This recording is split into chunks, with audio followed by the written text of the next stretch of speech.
کے فضل و کرم سے آپ سب بخیر و عافیت ہوں گے۔ ہمارے بخاری شریف کے دروس و اسباق کا بحمد للہ تعالی سلسلہ جاری ہے۔ دعا فرمائیے اللہ رب العالمین سے اللہ تعالی ہمیں استقامت عطا فرمائے اور ہماری اس تدریس و تعلیم کو شرف قبولیت سے بخشے۔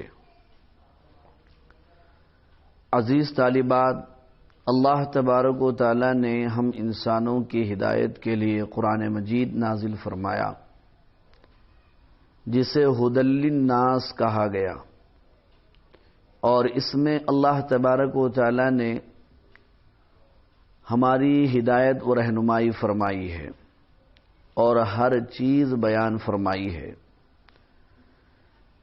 چنانچہ جس آیت شریفہ کی مختصر سے خطبے میں بفضلہ تعالی آپ نے تلاوت سماعت فرمائی، اس میں اللہ تبارک و تعالی نے ایک اہم اور عظیم چیز بیان فرمائی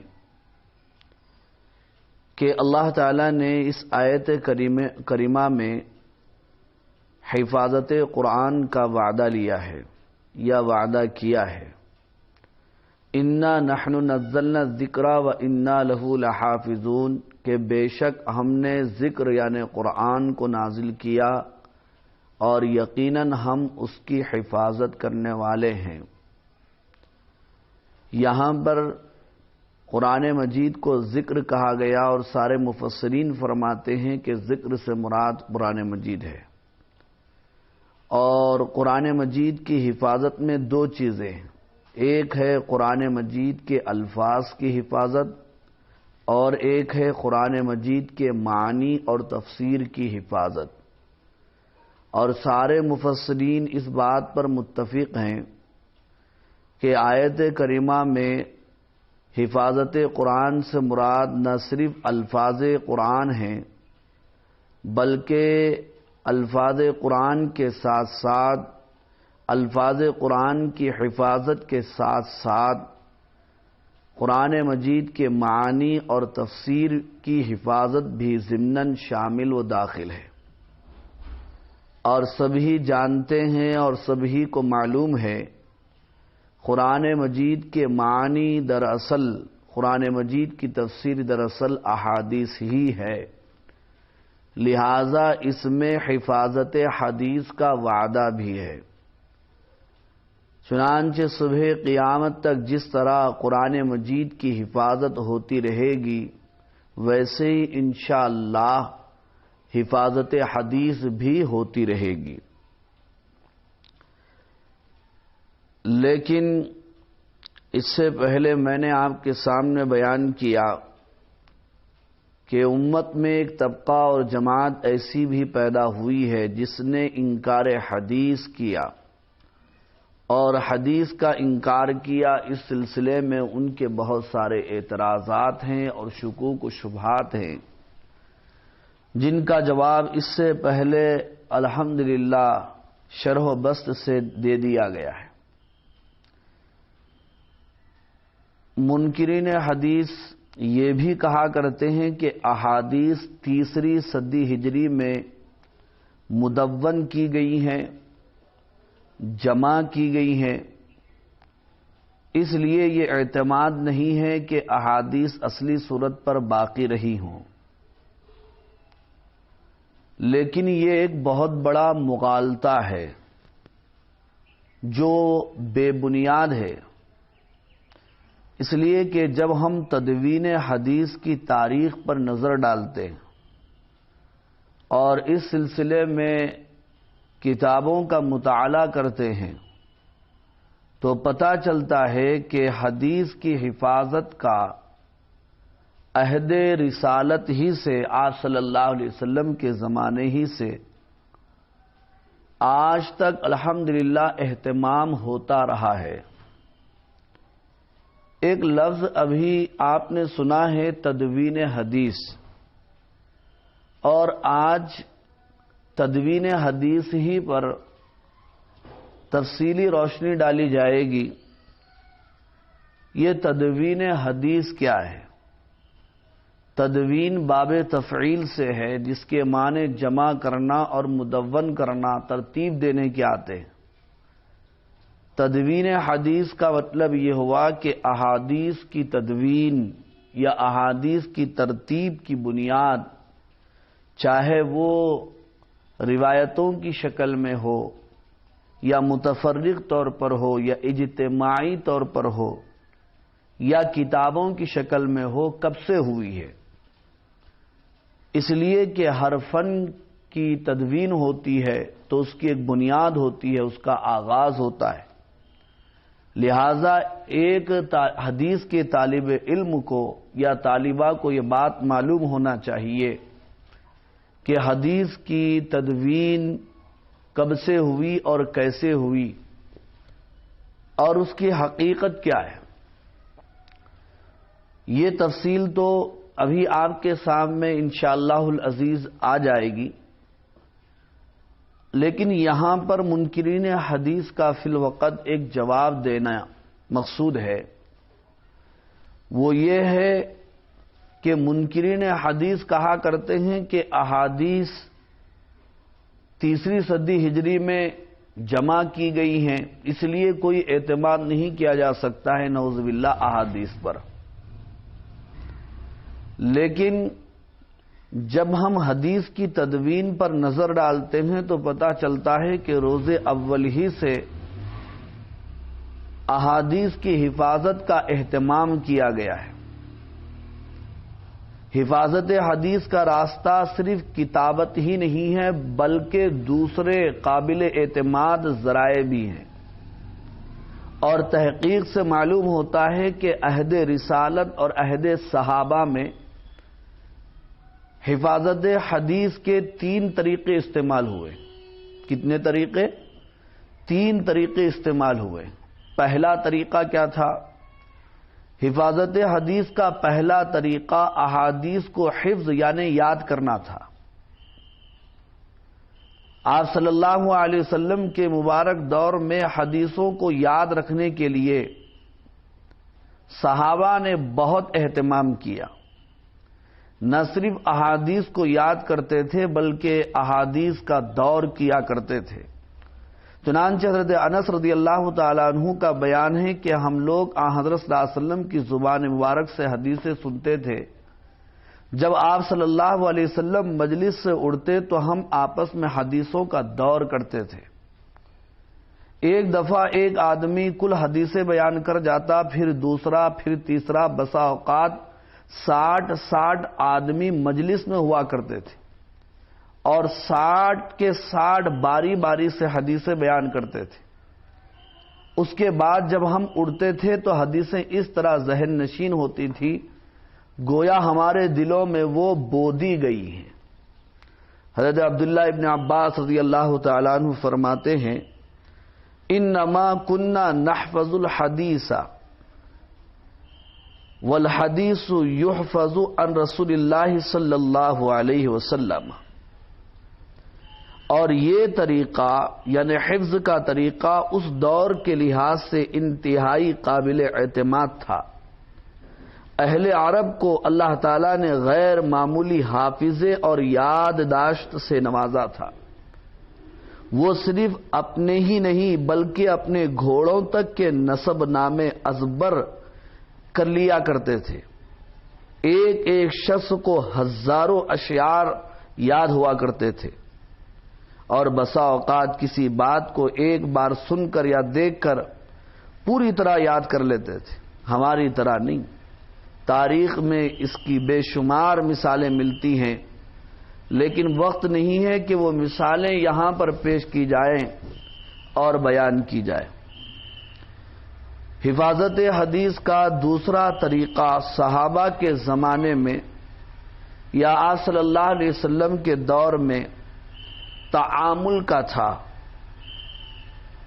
جو صحابہ رضوان اللہ تعالی علیہم اجمعین نے اختیار فرمایا تھا۔ تعامل کا مطلب کیا ہوتا ہے؟ تعامل کا مطلب یہ ہوتا ہے کہ صحابہ آپ صلی اللہ علیہ وسلم کے اقوال و افعال پر بجنس ہی عمل کر کے اسے یاد کر لیتے تھے، یعنی احادیث سنتے ہی اس پر عمل ہوتا تھا، حدیث سن کر اسے یاد بھی کرتے تھے اور ساتھ میں اس پر عمل بھی کیا کرتے تھے۔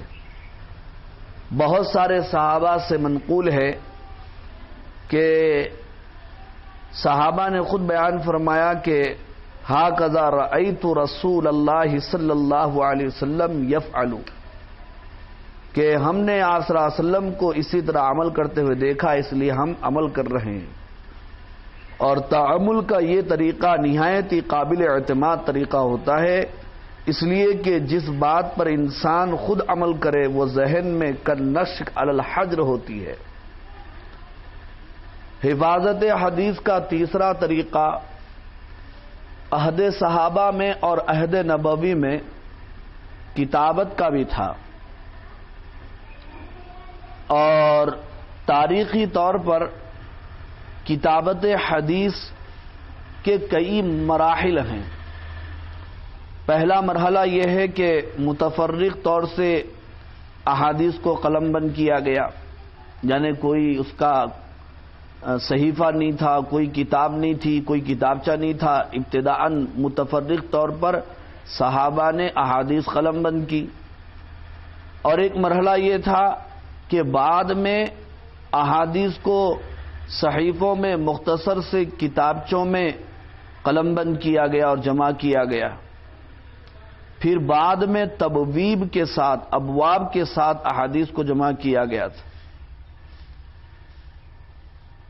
لیکن منکرین حدیث عہد رسالت میں کتابت حدیث کو تسلیم نہیں کرتے، اور مسلم شریف کی اس حدیث سے استدلال کرتے ہیں جو حضرت ابو سعید خدری رضی اللہ تعالیٰ عنہ سے مروی ہے۔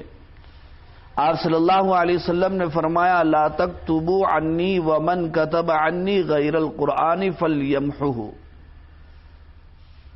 یہ روایت مسلم شریف کی ہے جس میں آپ صلی اللہ علیہ وسلم کا فرمان ہے کہ تم مجھ سے حدیثیں مت لکھو، اور جو کوئی مجھ سے قرآن کے علاوہ حدیثیں لکھا ہے یا جو کچھ بھی لکھا ہے اسے مٹا دے۔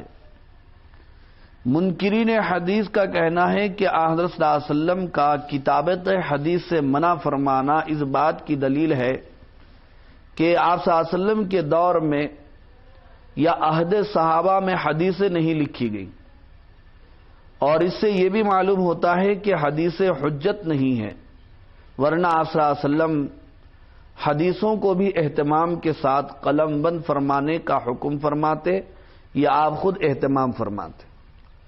لیکن عزیز طالبات، حقیقت یہ ہے کہ کتابت حدیث کی یہ ممانعت ابتدائی اسلام میں تھی، اور اس کی وجہ یہ تھی کہ اس وقت تک قرآن کریم کسی ایک نسخے میں، ایک کتاب میں جمع نہیں ہوا تھا، مدون نہیں ہوا تھا، بلکہ متفرق طور سے صحابہ کے پاس قرآن مجید لکھا ہوا تھا۔ دوسری طرف صحابہ اکرام رضوان اللہ تعالی علیہم اجمعین ابھی تک اسلوب قرآن سے اتنے مانوس نہ تھے کہ وہ قرآن اور غیر قرآن کو اول نظر میں تمیز کر سکے۔ شروع کا زمانہ تھا، ابتدائے اسلام کا دور تھا، تو صحابہ اکرام رضوان اللہ تعالی علیہم اجمعین کے بارے میں یہ خدشہ اور خطرہ تھا ابتدا میں کہ قرآن بھی لکھا جا رہا ہے اور حدیثیں بھی اگر لکھی جائیں تو قرآن اور حدیث کا آپس میں خلط ملط ہونا لازم آ سکتا تھا، اور یہ ایک بہت بڑا خطرہ تھا۔ اس لیے آپ صلی اللہ علیہ وسلم نے ابتدائے اسلام میں یا ابتدائے نزول قرآن میں اپنی باتوں کو اور احادیث کو لکھنے سے منع فرما دیا تھا۔ لیکن جب صحابہ قرآن مجید سے مانوس ہو گئے کہ قرآن مجید اور حدیثوں کے درمیان اول نظر میں وہ تمیز کرنے لگے، تب آپ صلی اللہ علیہ وسلم نے کتابت حدیث کی اجازت مرحمت فرما دی تھی، جس کے کئی ایک واقعات احادیث کی کتاب میں خود منقول ہیں۔ چنانچہ ترمذی شریف میں حضرت امام ترمذی علیہ الرحمہ نے ابواب العلم میں ایک مستقل باب اس پر قائم فرمایا اور یہ ثابت فرمایا کہ کتابت حدیث کی اجازت آپ صلی اللہ علیہ وسلم نے دی تھی. چنانچہ وہ باب خود اس میں آیا ہے، باب ما جاء فی الرخصۃ فیہ. اور حضرت ابو ہریرہ رضی اللہ تعالیٰ عنہ کی حدیث انہوں نے نقل فرمائی، جس سے یہ بات ثابت ہوتی ہے کہ آپ صلی اللہ علیہ وسلم کے دور میں اور صحابہ کے زمانے میں بھی احادیث کو لکھا جاتا تھا. ایسے ہی ابو داؤد میں ایک روایت ہے، حضرت عبداللہ ابن عمر ابن عاص رضی اللہ تعالی عنہ فرماتے ہیں، میں آپ صلی اللہ علیہ وسلم سے سنی ہوئی ہر چیز لکھ لیتا تھا. لوگوں نے مجھ سے کہا کہ تم آپ صلی اللہ علیہ وسلم سے ہر چیز نقل کرتے ہو تو اسے لکھ لیتے ہو، حالانکہ آپ کبھی غصے کی حالت میں ہوتے ہیں، کبھی خوشی کی حالت میں ہوتے ہیں، پھر آپ ہر چیز کو لکھ لو. بعض چیزیں لکھنے کی بھی نہیں ہوتی. تو میں نے اس کا ذکر آپ صلی اللہ علیہ وسلم سے کیا تو آپ نے فرمایا اکتب فوالذی نفسی بیدہ ما یخرج منہ الا حق، کہ تم مجھ سے سنی ہوئی ہر چیز لکھ لو، اس لیے کہ قسم ہے اس ذات کی جس کے قبضے میں میری جان ہے کہ اس زبان سے، یعنی آپ نے اپنی زبان مبارک کی طرف اشارہ فرما کر فرمایا کہ اس زبان سے صرف حق جاری ہوتا ہے. اور خود قرآن میں کہا گیا کہ آپ جو بھی فرماتے ہیں وہ وحی کے ذریعے فرماتے ہیں اور حق فرماتے ہیں. قرآن مجید نے سورۃ النجم میں اللہ تعالیٰ نے خود بیان فرمایا ہے. تو اس سے بھی آپ صلی اللہ علیہ وسلم کے زمانے میں کتابت حدیث کا علم ہوتا ہے. اور وہ حدیث جو مسلم شریف کی ہے جس میں آپ نے فرمایا لا تکتبوا عنی ومن کتب عنی غیر القرآن فلیمہ، جس سے منع کتابت حدیث کا علم ہوتا ہے. اس کا ایک جواب تو یہ دیا گیا کہ یہ ابتدائے نزول قرآن میں حکم تھا، بعد میں یہ منع کر دیا گیا. اس کا ثبوت اس حدیث سے ہوتا ہے. فتح مکہ کے موقع پر ایک صحابی حضرت ابو شاہ یمنی رضی اللہ تعالیٰ عنہ نے آپ صلی اللہ علیہ وسلم سے درخواست کی تھی کہ یہ حدیث میرے لیے لکھ دی جائے، تو آپ نے لکھنے کا حکم فرمایا اور صاف طور پر حکم فرمایا اکتبو لأبی شاہن، کہ یہ حدیث ابو شاہ کے لکھ دو. بخاری شریف میں روایت موجود ہے. اس سے بھی یہ بات معلوم ہوتی ہے عزیز طالبات کہ منع کتابت حدیث اس حدیث سے منسوخ ہے اور یہ حدیث ناسخ ہے. یہ حدیث کیا ہے؟ ناسخ ہے. اس کے علاوہ احادیث کے لکھنے کا کتابوں کی شکل میں یا صحیفوں کی شکل میں، جیسا کہ میں نے اس سے پہلے کہا، صحابہ کے زمانے ہی سے اس کا اہتمام ہوتا رہا ہے. اس کی چند مثالیں ہمیں کتابوں میں ملتی ہیں. چنانچہ حضرت عبداللہ ابن عمر ابن عاص رضی اللہ تعالی عنہ نے احادیث کا ایک مجموعہ تیار کیا تھا جس کا نام انہوں نے الصحیفۃ الصادقہ رکھا تھا. اسی طرح صحیفہ علی رضی اللہ تعالی عنہ کا ذکر ملتا ہے جس کا بیان بخاری شریف میں بھی ہے اور ابو داؤد شریف میں بھی ہے. اسی طرح ایک صحیفہ کتاب الصدقہ ہے اور ایک صحیفہ عمر ابن حزم، اور اسی طرح ایک صحیفہ سمرہ بن جندب. ایسے ہی صحف ابی ہریرہ، یہ وہ صحیفے ہیں جن سے اس بات کا پتہ چلتا ہے کہ احادیث کی کتابت کا رواج ہمارے نبی صلی اللہ علیہ وسلم کے زمانے سے اور دور سے تھا.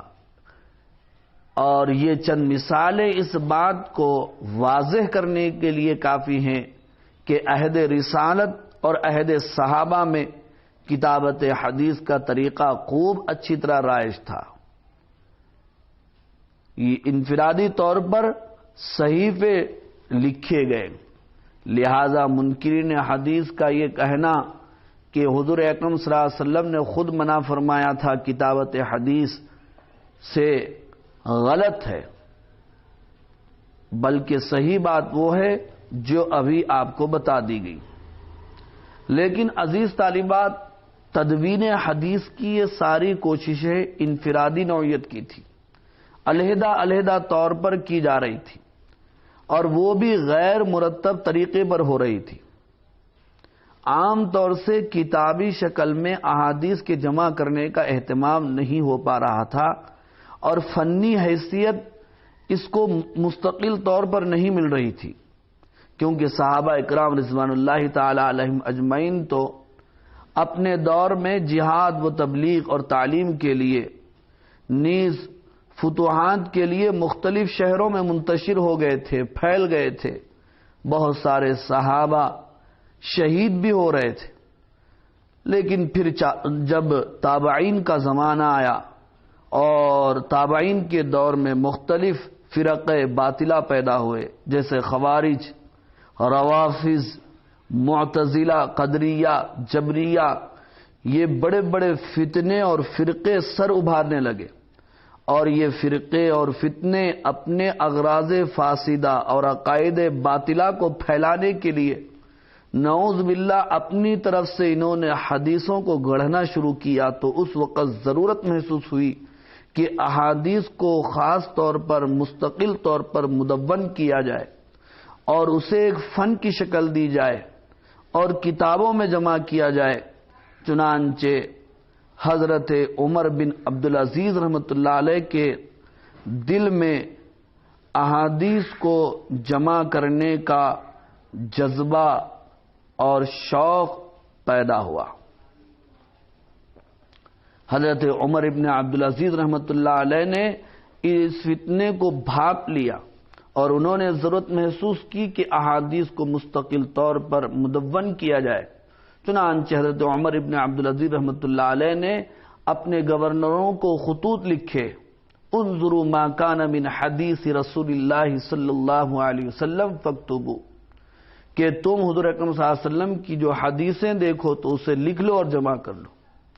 اور مدینہ منورہ کے گورنر حضرت عبداللہ ابن حزم رضی اللہ تعالیٰ عنہ کو خصوصی تاکید کی تھی کہ حضرت عائشہ رضی اللہ تعالیٰ عنہ کی احادیث ان کے دو شاگردوں قاسم بن محمد اور عمرہ بنت عبد الرحمن سے لکھو اور جمع کرو۔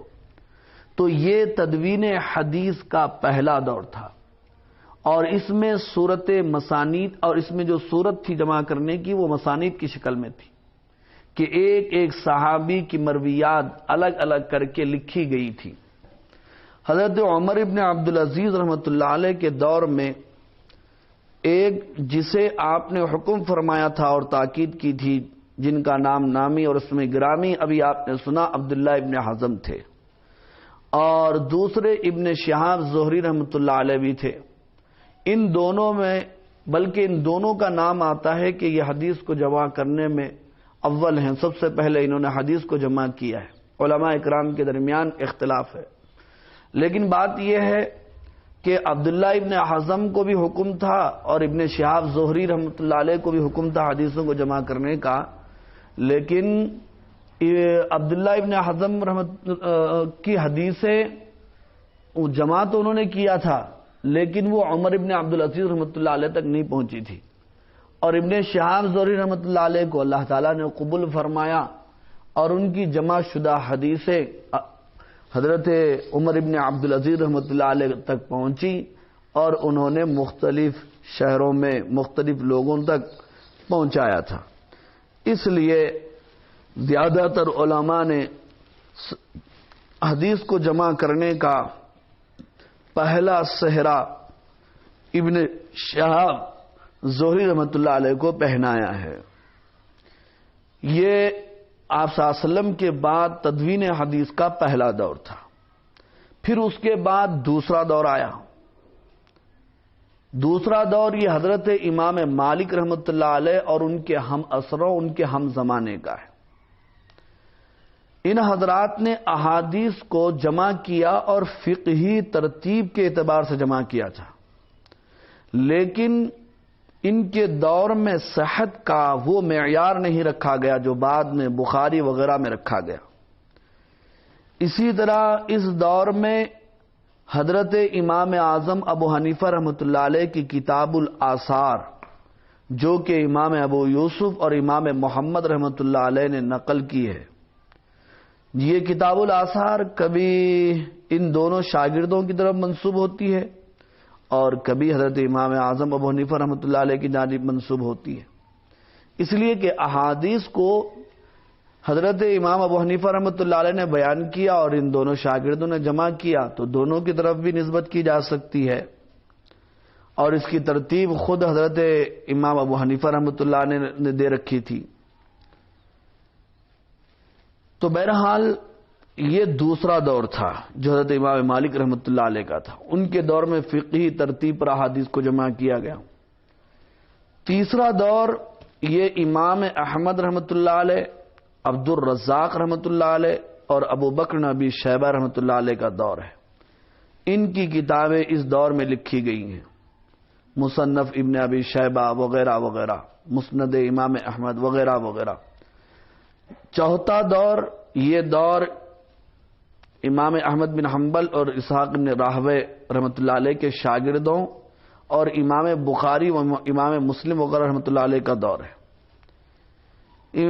امام احمد بن حنبل اور اسحاق بن راہوے رحمۃ اللہ علیہ کے شاگردوں نے حدیث جمع کی اور امام بخاری اور امام مسلم نے بھی جمع کی۔ ان حضرات نے چوتھے دور میں بڑے اہم کام کیے ہیں۔ ایک کام انہوں نے یہ کیا کہ صحیح اور غیر صحیح کا امتیاز احادیث میں برقرار رکھا اور صرف صحیح احادیث کے لکھنے کا اہتمام فرمایا۔ دوسرا کام انہوں نے یہ کیا کہ اپنی کتابوں میں ترتیب قائم کی، جس طرح پہلے ترتیب ہوتی تھی کتاب الایمان، پھر کتاب العلم وغیرہ، ترتیب انہوں نے ملحوظ رکھا۔ پھر اسی طرح ایک کام انہوں نے کیا، یہ کیا کہ ایسی ترتیب قائم کی جائے کہ ائمہ مجتہدین کے طریقے اجتہاد کو واضح کیا جائے اور ان کے مستدلال، ان کی دلیلوں کی صحت و ضعف کی طرف بھی اشارہ کیا جائے۔ چنانچہ سیاہ ستہ میں یہ باتیں ملتی ہیں کہ ائمہ کے مسالک بیان کیے گئے اور دیگر علماء کے مذاہب بیان کیے گئے، ان کی دلیلیں نقل کی گئیں۔ ترمذی شریف تو اس سے بھری ہوئی ہے، اور یہ تدوین حدیث کا آخری زمانہ تھا، آخری دور تھا۔ اب امام بخاری رحمۃ اللہ علیہ کے دور کے بعد جو مصنفین نے حدیث کی کتابیں لکھی ہیں وہ الگ سے نہیں ہے، بلکہ انہی کتابوں کو بنیاد بنا کر لکھی ہیں، یعنی سیاہ ستہ کو بنیاد بنا کر لکھی ہیں۔ کسی نے الگ سند کے ساتھ ان احادیث کو جمع کیا، کسی نے ان کے شرائط پر احادیث کو جمع کیا ہے۔ یہ ترتیب تھی اور یہ طریقہ تھا بعد میں مصنفین کا۔ تو بہرحال عزیز طالبات، آج کا یہ سبق تدوین حدیث کے سلسلے میں ہے، اور ایک اہم بات یہ بیان کرنی تھی کہ حدیث کی کئی قسمیں ہیں۔ اس سے پہلے آپ نے حدیث کی تعریف، حدیث کی قسمیں آسان اصول حدیث میں بحمد اللہ تعالی پڑھ لیا، اور میں نے تمہیں تاکید بھی کی تھی کہ ایک مرتبہ اسے دیکھ لیں، لیکن پھر بھی ایک مرتبہ حدیث کی قسموں کو آپ کے سامنے بیان کرنے کا ارادہ ہے، تاکہ حدیث پڑھنے سے پہلے حدیث کی تعریف، حدیث کی قسمیں یاد ہوں تو سمجھنے میں آسانی ہوگی، حدیث کا مقام و مرتبہ بھی معلوم ہوگا، اور استدلالات بھی سمجھ میں آئیں گے، دلیلیں بھی سمجھ میں آئیں گی۔ حدیث کی دو قسمیں ہیں، ایک ہے خبر متواتر اور دوسری قسم ہے خبر واحد۔ خبر متواتر اس حدیث کو کہتے ہیں جس کے راوی ہر زمانے میں اس قدر زیادہ رہے ہوں کہ عقل سلیم ان سب کے جھوٹ پر اتفاق کر لینے کو محال سمجھتی ہو۔ یعنی حدیث کے ہر دور میں اتنے راوی، اتنے کثیر راوی ہوئے ہوں کہ ایک صحیح ذہن رکھنے والا آدمی یہ سمجھ لیتا ہو کہ اتنے سارے لوگ مل کر کے جھوٹ نہیں بول سکتے۔ خبر واحد وہ حدیث ہے جس کے راوی اتنے زیادہ نہ ہوں، یعنی خبر متواتر کی طرح اتنے راوی زیادہ نہ ہوں، کچھ کم ہو۔ اسی طرح حدیث کی یہ 3 قسمیں بھی بیان کی جاتی ہیں: مرفوع، موقوف اور مقطوع۔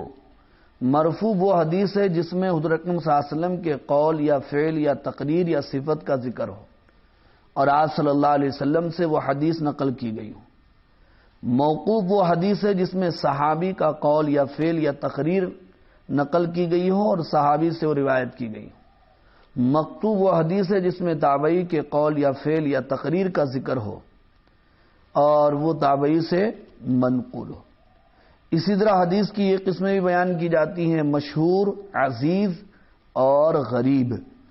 مشہور وہ حدیث ہے کہ اس کے راوی کسی زمانے میں بھی 3 سے کم نہ ہو لیکن متواتر کی حد کو وہ نہ پہنچے۔ عزیز وہ حدیث ہے جس کے راوی کسی زمانے میں بھی 2 سے کم نہ ہو۔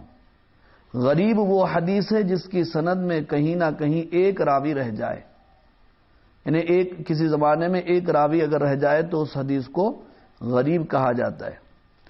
اسی طرح حدیث کے راویوں کے صفات کے اعتبار سے حدیث کی کئی قسمیں بیان کی جاتی ہیں، جیسے صحیح لذاتہ، حسن لذاتہ، ضعیف، صحیح لغیرہ، حسن لغیرہ، موضوع، متروک، شاذ، محفوظ، منکر وغیرہ وغیرہ۔ صحیح لذاتہ ہی وہ حدیث ہے جس کے تمام راوی عادل، کامل الضبط ہوں، سند متصل ہو اور اس میں علت اور شذوذ نہ ہو۔ حسن لذاتہ ہی وہ حدیث ہے جس میں صحیح لذاتہ ہی کی تمام صفات پائی جا رہی ہوں لیکن حفظ اور ضبط میں کچھ نقصان پایا جاتا ہو۔ ضعیف وہ حدیث ہے جس کے راویوں میں صحیح اور حسن کی شرائط موجود نہ ہوں۔ صحیح لغیرہ وہ حدیث ہے جو اصل میں حسن لذاتہ ہی تھی لیکن اس کی سندیں متعدد ہو گئی جس کی وجہ سے وہ صحیح لغیرہ ہی بن گئی۔ حسن لغیرہ وہ ضعیف حدیث ہے جس کی بہت ساری سندیں ہوتی ہیں۔ موضوع اس حدیث کو کہتے ہیں جس کا راوی کذب علی النبی صلی اللہ علیہ وسلم کا مرتکب ہو، یعنی آپ صلی اللہ علیہ وسلم کے بارے میں وہ جھوٹی حدیثیں گھڑ رہا ہو تو وہ حدیثیں موضوع کہلاتی ہیں۔ اسی طرح منکر وہ حدیث ہے جس کا راوی ضعیف ہونے کے باوجود، یعنی خود ضعیف ہے، اس کے باوجود وہ ثقہ راویوں کی مخالفت کر رہا ہو۔ مضطرب وہ حدیث ہے جس کی سند میں یا متن میں اختلاف پایا جا رہا ہو کہ اس کو ترجیح اور تطبیق دینا مشکل ہو رہا ہو۔ متصل وہ حدیث ہے کہ وہ حدیث ہے کہ اس کے سند میں تمام راویوں کو ذکر کیا جائے۔ مسند وہ حدیث ہے کہ اس کی سند آپ صلی اللہ علیہ وسلم تک پہنچ رہی ہو۔ منقطع وہ حدیث ہے کہ اس کی سند میں کوئی راوی چھوٹ چکا ہو۔ معلق اس حدیث کو کہتے ہیں کہ اس کی سند کے شروع میں ایک یا زیادہ راویوں کا ذکر نہ کیا جائے۔ مرسل اس حدیث کو کہتے ہیں جس کے سند کے آخر میں راوی چھوٹ رہا ہو، اور مدلس اس حدیث کو کہتے ہیں جس کے راوی کی عادت اپنے شیخ یا شیخ کے نام کو چھپا لینے کی ہو، کہ وہ اپنے شیخ کو، اپنے استاد کو بیان نہ کرے، اس سے اونچے استاد کو بیان کرے اپنی سند کو عالی کرنے کے لیے، اپنی سند کو اونچی کرنے کے لیے۔ ان اس حدیث کو کہتے ہیں جس کی سند میں لفظ عن آیا ہو، ان فلان فلان فلاں وغیرہ ہو۔ چونکہ آپ نے اس سے پہلے حدیث کی ساری قسمیں پڑھ لی ہیں اس لیے میں نے زیادہ تشریح و توضیح نہیں کی ہے اور سرسری طور پر اجمالی طور پر بیان کیا ہے تاکہ آپ کا ذہن ادھر جو ہے پہنچ جائے اور آپ اسے یاد کر لیں۔ دعا فرمائیں اللہ تعالیٰ سے، اللہ تعالیٰ ہمارے سبق کو قبول و منظور فرمائے، ہمیں علم نافع عطا فرمائے، علت ذلت قلت سے بچائے، صحت و عافیت کی دولت سے مالا مال فرمائے۔ وآخر دعوانا ان الحمد للہ رب العالمین۔